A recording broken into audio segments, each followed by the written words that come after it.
I'm going to try my genuine best to cover this very rich topic that is extremely promising, and it is the most promising aspect of spirituality that I have come across so far.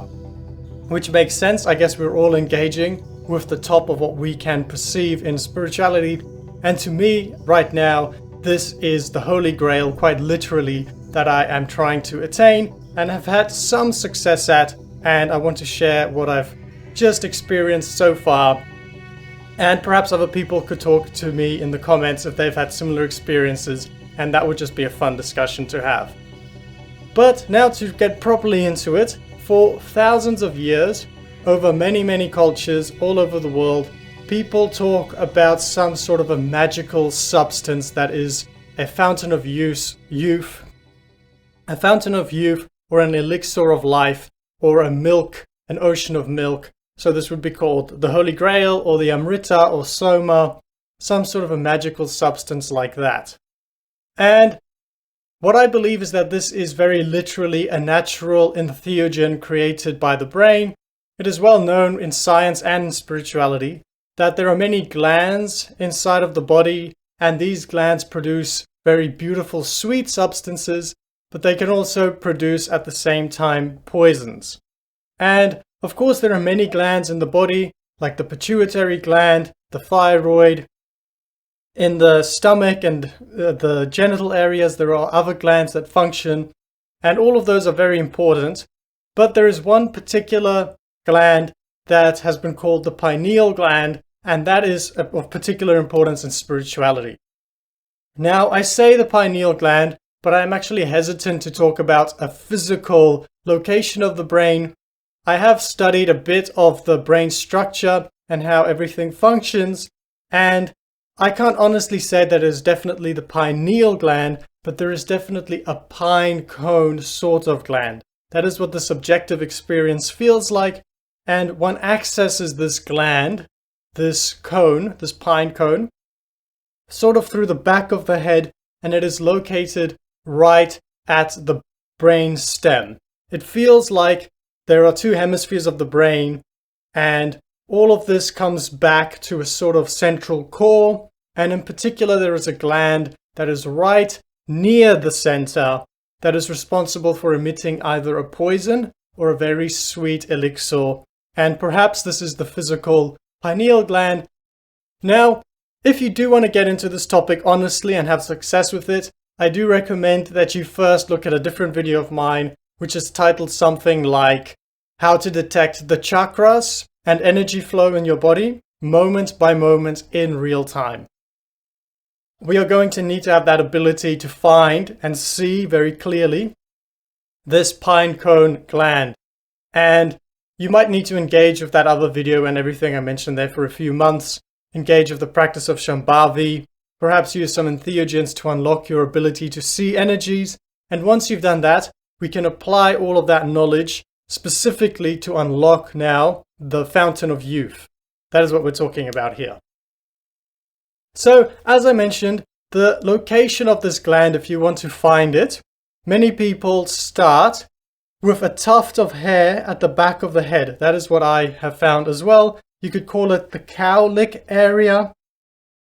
For some reason, it feels as though an energy like an umbilical cord goes from that point out of the back of the head and does all sorts of interesting things, but in a very visual way. That umbilical cord that exits the head looks a lot like hair being tangled up in a sort of spiral like that. And it can go clockwise or anti-clockwise. So if you're looking to find this gland, that's a good place to start by focusing at the back of the head and perhaps noticing some sort of a pulling, almost like someone is pulling slightly on your hair. And once that sort of happens, then the energy goes from outside your head. It's very interesting perceiving energy outside the body, and you can also notice it going internally within the body. And it seems to be located, to me, in my subjective experience, like I said, between the two hemispheres.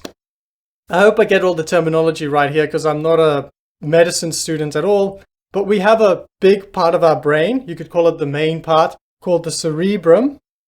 And then we also have a smaller part of the brain called the cerebellum. And the cerebellum, it's like a miniature brain, and it's only makes up for about 10% of the brain by volume, but it has 50% all the neural connections of the brain. And this cerebellum is more of a primal aspect of animals. It is not as evolved, it is not so human-like, it is more generically animal-like. But this pine cone gland seems to be at the center of that, where the cerebrum and the cerebellum sort of merge or meet at a point. That is where this pine cone gland seems to be, and that could approximately be where the actual pineal gland is as well of the human body. So the trick here with this whole exercise that I want for you to unlock, of course, the goal here is for you to unlock the pine cone gland and release this magical Amrita, this magical elixir. So how do we actually release this substance? Now, there are varying degrees to this. If you are a full-blown Buddha, this gland will fully open, you could say, and you will be blissed out into breakthrough love and merge into moksha. Merge into a deep, deep samadhi. But all of us have access to this gland, most of us, unless you're in a deep depression, from time to time. And in particular, we want to access this elixir during a meditation so that we can notice the contrast between a poison and a pain. And in particular, we can access this Amrita, this elixir of happiness, you could call it, through imagination and through memories. Now, I've talked in the past, just in passing through other videos, about the 8 spiritual breaths. And in one of those breaths, I think encoded within this practice, in the affirmations and in the beautiful poetry, some of the affirmations go, well, maybe I shouldn't cover what they say exactly. If you're curious, you can go look at that. But they talk about essentially opening a portal of memories and thinking of the loveliest thing you have ever known. And then you imagine that picture as clearly as you can, the loveliest memory that you have ever known. And by accessing this lovely memory, if you can feel that emotionally, you will notice the brain actually releases this elixir. So for me, it's a very simple memory. Usually, or a lot of the times, my sort of standard loveliest memory I've ever known is sitting in the sun with my sausage dogs as a child, or running around innocently on the beach, or running around with the dachshunds. So you think of a really sincere, genuine, lovely memory, and by just visually and sensorially seeing that, perhaps you can even engage your other senses like taste and smell and touch. If you can really deeply connect back with your memory of a beautiful moment, the elixir gets released. And that may very well be because this elixir is both associated with the memory, but also because this elixir helps us retrieve memories. That is a possibility that I am not 100% sure on. Okay, but also you could do it with a visualization. Very oftentimes when I think of the loveliest thing I have ever known, it is actually not something that happened in the past, it is a visual that I have had so far in life. So it could be something like a white light energy, or it could be a sacred site, or it could be simply a feeling I have had in the past. And then there are visuals associated with that, perhaps a certain poise or pose. But just to backtrack now and get clearly on track with what we're doing, we are thinking of the loveliest thing we have ever known. We are imagining in our mind the loveliest thing we have ever known. And by doing that, it releases this elixir a little bit, not like a huge amount, a little bit. And the purpose of this exercise, to remember the loveliest thing we have ever known, the idea is to do it every day, day by day, and we can even go through a phase of life where we are doing this every 20 minutes and really getting in contact with feeling these slight releases of the elixir, because the more we can detect it, the more the brain at a deep level, because the consciousness is seeping into that level, the brain can notice when the elixir is being emitted and when a poison is being emitted. And talking about poison now, it is a good time to mention, I think, that when you are feeling a heavy emotion that feels poisonous or like a bit toxic within you, unhealthy, makes you unhappy, when you're feeling those emotions, it is the perfect time to do this exercise of thinking about the loveliest thing you have ever known. And it can be a good idea to make a big contrast to the heavy emotion you're feeling. So for instance, if you're feeling fearful, you could think of the loveliest thing you have ever known as a childhood memory where you were running at the beach where there was absolutely zero fear. Or if you're feeling lonely in the moment, then you could think of the loveliest thing you have ever known as a time in life when you had friends around you and you felt really truly at home with your tribe. So if you're feeling some sort of a heavy emotion, you can almost think of the opposite of that and then fully imagine it, think of the loveliest thing you have ever known. And the idea here is not to spiritually bypass our negative emotions. We want to fully feel our poisonous, harsh, heavy emotions, but we want to flip-flop between feeling the loveliest thing we have ever known, and then we go back to feeling this strong, heavy emotions fully.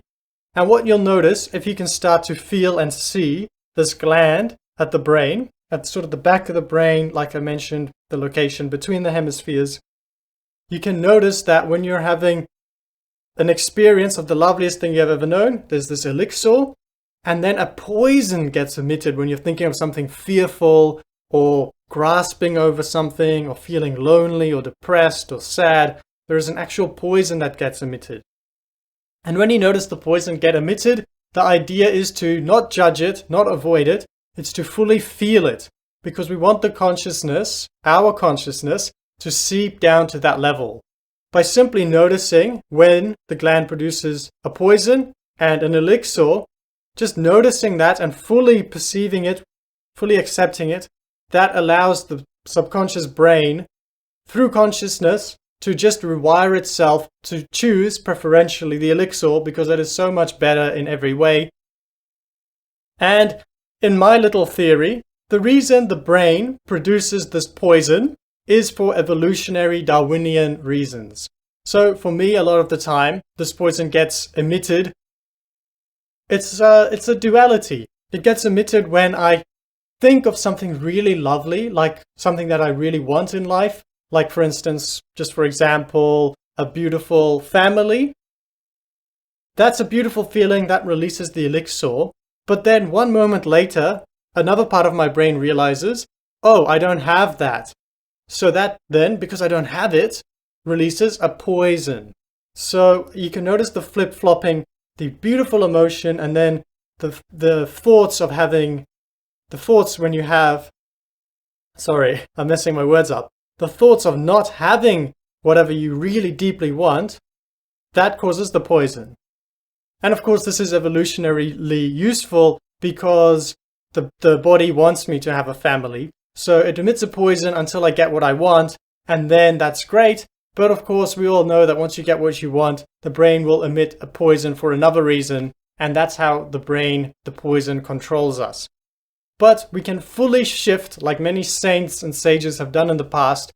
We can do a lot of kriya and purification and fully shift to only emitting the elixir. And when we fully emit the elixir, we are blissed out in nirvana. I have had experiences like that, where the natural chemicals produced by the body take me to a state, I'll say it's equivalent to 15 milligrams of 5-MeO-DMT. Although it's different in quality to 5-MeO-DMT, it's that powerful. And when we are in those states of consciousness, we can still very, very much function. We can actually function much better than when we are controlled by the poison, because when we are functioning from the elixir, we are free, our mind is clear, and we are acting from the heart. That is a very important aspect of all of this. So, I already mentioned as a little clue where to find this gland between the hemispheres, where the hemispheres meet and where the cerebellum and the cerebrum meet. That is sort of where it is located. And just to go in a bit more detail, it's really interesting how it all plays out, because this is a genuinely mystical experience that I'm not entirely bought into. But this energy goes outside the body very clearly. There is no doubt about that subjectively. It seems to meet like a funnel at the center of this gland. That's where it meets. And when there's a poison aspect to the gland, it seems to be sucking like a black hole, you could say. And it doesn't feel good. It's like your hair being twisted and knotted. You can imagine a very long braided set of hairs. And if some desire or story comes up, it is like some of the braids being pushed up, and then you create a story within the braids, but all the time it's being pulled and yanked. So that's sort of what the poison feels like. It feels like someone pulling and twisting your hair. Whereas when you're accessing the elixir, it feels like a funnel that opens up completely. It opens up like a satellite dish, and then the elixir is emitted unconditionally. As soon as there are conditions like I will be happy when I experience XYZ, then that open funnel comes back like an umbilical cord, like a hair being entangled, and pulls on us again. So that is sort of, in my experience, the energetic aspect of it. And when the satellite dish opens, or even when it closes up into a funnel again, but a funnel that is not twisted, then a really interesting aspect of consciousness comes up, which genuinely feels psychic.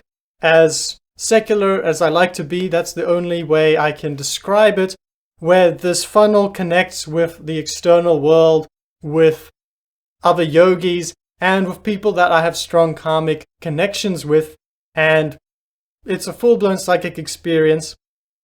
Seemingly, it could all just be mirror neurons and intuition happening. I'm totally open to that, but it just shows the sort of functioning that is happening here, and subjectively it feels like the energy is going out of the body. So it's very interesting. And also this funnel or tube-like aspect, the consciousness, the eye of God, you could say, can be outside of all of this and sort of see it happening. But also, the eye of consciousness can slip inside of the tunnel. And once you're in the tunnel, you can literally see blockages. So remember I said it can be like a strand of hair being twisted and pulling you back. And this strand of hair can be really, really long. Once the eye of consciousness is in it, you can see the knots. And you can look, you can see the knot, and then if you open up your visual space, you can literally see a specific memory that is knotting your brain, that is knotting your energies. And then just by consciously feeling that as emotionally as possible, if it's a heavy emotion, you fully feel the heavy emotion, but just by letting consciousness seep into that knot, it gets released.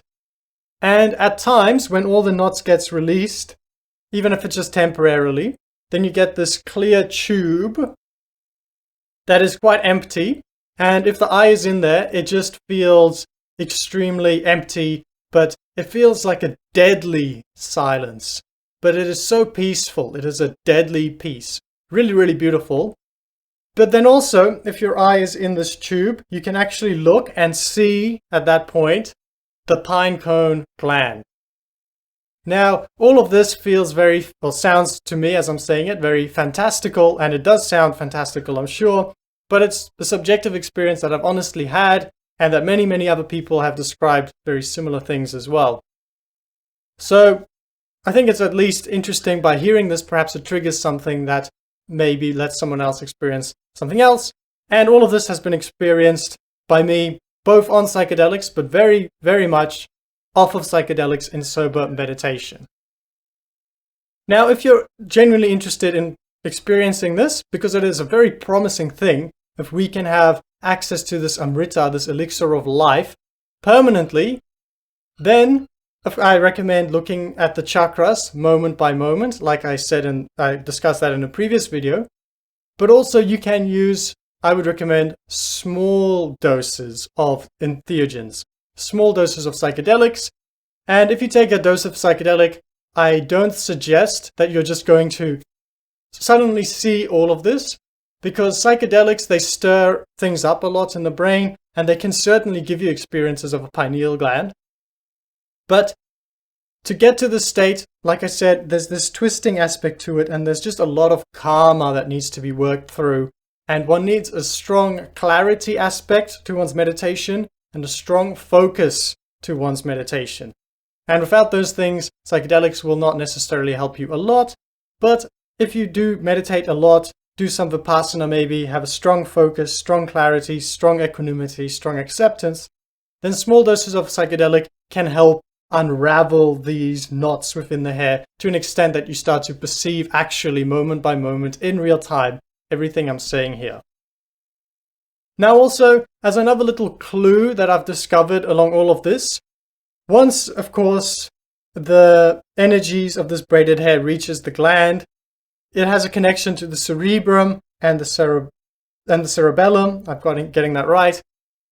And then, of course, it's more complex than that. The energy also goes down into the body, and in that regards, there is an erotic aspect to it. The only way that I've found to emit this elixir is also to engage with the erotic aspects of life, but that is a very wholesome eroticism I've found. It's not a taboo type. You know, everyone carries around animalistic urges and animalistic aspects of sexuality, but we also have this wholesome, pure eroticism of just merging the masculinity and the femininity of life together. That aspect of eroticism is very important. It's almost like that comes up into the brain and gets transformed into the elixir if, once again, there's a lot of purification that needs to happen through a lot of purification, kriya exercises, and I talk about that a lot all over the YouTube channel. A lot of what we're trying to do is purify the body so that this system of creating elixir can come online. That is the real goal here that we are working towards. And I've said this already, but it's worth repeating. I must repeat it. If we're exploring this contrast, if you start to detect the gland between a poison and an elixir, when we experience the poison, we are not to judge it, avoid it. We are not preferring the elixir over the poison. We are just consciously seeing it, feeling it, because that will allow the consciousness to seep in very deeply. Every time we judge the poison, that judgment is actually another knot that is sort of being created in this umbilical cord heading towards the gland, and that's not helping. Also, just to sort of finish all of this, perhaps just because of my certain life situation, this is coming up now, but at the moment I have a puppy around me, and this puppy, unlike human beings, it has a very spontaneous, bouncy, natural energy to it. Babies as well, human babies are like that. They're sort of just bubbling like a protoplasm, just moving. There's a natural bounciness to it. Whereas most adult human beings are not like that. We are kind of constricted, and I believe this constriction is very much due to this tangled part of our bodies, like an umbilical cord being tangled, and it produces some poisons and hesitancies and inhibitions within us.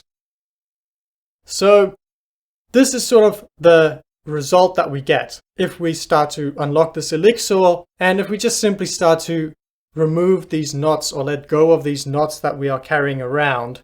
We become more like a child again, or like a puppy. We become bouncy, and very importantly, we become connected to the heart. There aren't all these restrictions weighing us down or knotting us up. We are just like a free spirit. And the last thing I want to say on this topic is that when we are releasing this elixir, once we start to get in contact with that, perhaps it's just me, but I think I've heard similar things, tangentially, similar things from other people. This elixir can at times feel like insanity to the Darwinian mind. Because, for instance, for me, I have unfulfilled desires, and the brain on a deep level is telling me I am not going to experience unconditional breakthrough nirvana love until I get my desires. But if you can actually, because of these exercises I mentioned, like remembering the loveliest thing I've ever known, if you remember the loveliest thing you've ever known and you release big amounts of this elixir, then it feels like insanity to the brain, the Darwinian brain, because you are not allowed to experience nirvana while you have unfulfilled desires. Or perhaps for someone else it's different. Perhaps they have fears in life and they are not allowed to feel nirvana until those fears have been removed. But all of that, of course, is a game played by the Darwinian mind.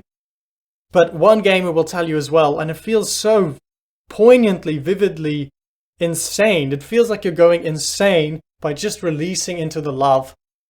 But that is only temporary. As soon as this elixir reaches the heart, the sense of insanity melts away into a sense of just absolute comprehension of everything, because the heart, that is what comprehends. The mind, the Darwinian mind especially, can never really comprehend life. And that's why we can go through our entire life being very logical, but still being confused about things like the meaning of life and why am I here, whereas a puppy has no confusion about why it's alive. If it's connected to its heart, it is abundantly clear the meaning of life is love.